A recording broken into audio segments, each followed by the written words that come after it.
Hello friends, welcome back. पिछले video में हमने सीखा urls.py के बारे में। इस वीडियो में हम सीखेंगे views.py के बारे में। पिछले वीडियो में हमने बनाया था इंडेक्स के नाम से एक फंक्शन, जब हम यूआरएल्स को एक्सप्लेन कर रहे थे।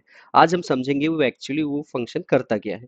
तो बेसिकली जब भी कोई भी रिक्वेस्ट आता है वो आपके राउटिंग यानी यूआरएल को हिट करता है। फिर यूआरएल चेक करता है कि आपका वो कौन से कंट्रोलर के साथ कॉन्फ़िगर है। फॉर एग्जांपल अभी हमने जो जब भी चेक किया था, तो ये जो हेलो करके यूआरएल था, ये एक्चुअली टारगेट करता है इंडेक्स फंक्शन को। तो ये इंडेक्स फंक्शन क्या होता है, नॉर्मली जब भी कोई कंट्रोलर के साथ में कम्युनिकेट राउटिंग कर रहा है यानी ब्राउजर कर रहा है, तो ब्राउजर एक्सपेक्ट करता है एक एचटीटीपी रिस्पॉन्स जो एचटीएमएल लेवल के फॉर्मेट पे हो। अभी नॉर्मली क्या होता है, अगर मैं यहाँ से डायरेक्टली ये रिटर्न कर दूं तो ये एक एरर बन जाएगा, क्योंकि क्या कर रहा है, ये इंडेक्स का मेथड है, ये रिटर्न कर रहा है जस्ट अ सिंपल टेक्स्ट। अब मैं यहाँ पे अगर जाता हूँ, मैं यहाँ पे अगर देखूंगा तो मेरे पास अभी कोई यूआरएल है ही नहीं। मैं अगर माई ऐप का देखूँ, मैं यहाँ पे माई ऐप को रजिस्टर करता हूँ, माई ऐप, एंड इसके बाद मैं वो यूआरएल को माई ऐप को एक्सेस करूँ, तो यहाँ पे आप देखोगे कि हेलो फंक्शंस मुझे एक्सपोज हो रहा है, सॉरी हेलो यूआरएल यहाँ पे एक्सपोज हो रहा है। मैं उसको ट्रिगर करता हूँ,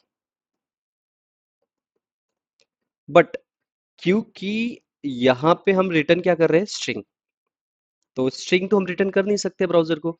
ब्राउजर उसे एज ए स्ट्रिंग लेने के बाद उसको एचटीएमएल में कन्वर्ट नहीं करता, जैंगो से वो करने नहीं देता। बेसिकली हमें करना क्या है, अगर हम यहाँ पे इसको ये कहे कि ये नॉर्मल स्ट्रिंग जो है इसको तुम एचटीटीपी रिस्पॉन्स बना दो। अगर हम जैंगो का इनबिल्ट जो फंक्शन है एचटीटीपी रिस्पॉन्स, अगर हम वो यूज करके हम ये कहे ब्राउजर को कि ये स्ट्रिंग नहीं, ये एक एचटीटीपी रिस्पॉन्स है, तो फिर वो ब्राउजर समझ लेता है और उसको एज एचटीएमएल, अगर आप यहाँ पे इंस्पेक्ट करके देखोगे तो ये जो रिस्पॉन्स आया है वो पूरे एचटीएमएल फॉर्मेट में आया है। ये देखो, ये आपका जो रिस्पॉन्स है पूरे एचटीएमएल फॉर्मेट में आया हुआ है।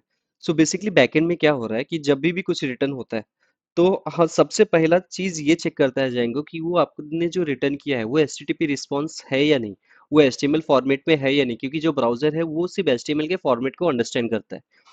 तो इसकी वजह से हमने यहाँ पे एचटीटीपी रिस्पॉन्स किया। अपकमिंग वीडियो में जब हम टेम्पलेट के बारे में सीखेंगे तब हमें पता चलेगा कि रेंडर क्या होता है बेसिकली। रेंडर का यूज करके हम एचटीएमएल कंटेंट को यानी एचटीएमएल फाइल को डायरेक्टली लोड कर सकते हैं, जो आने वाली वीडियो में आप सीखोगे। अभी हमारा यूआरएल्स हो गया, हमने अभी कंट्रोलर के बारे में सीखा, फिर हम टेम्पलेट के बारे में सीखेंगे, फिर हम डेटाबेस के साथ उसे कॉन्फ़िगर करेंगे।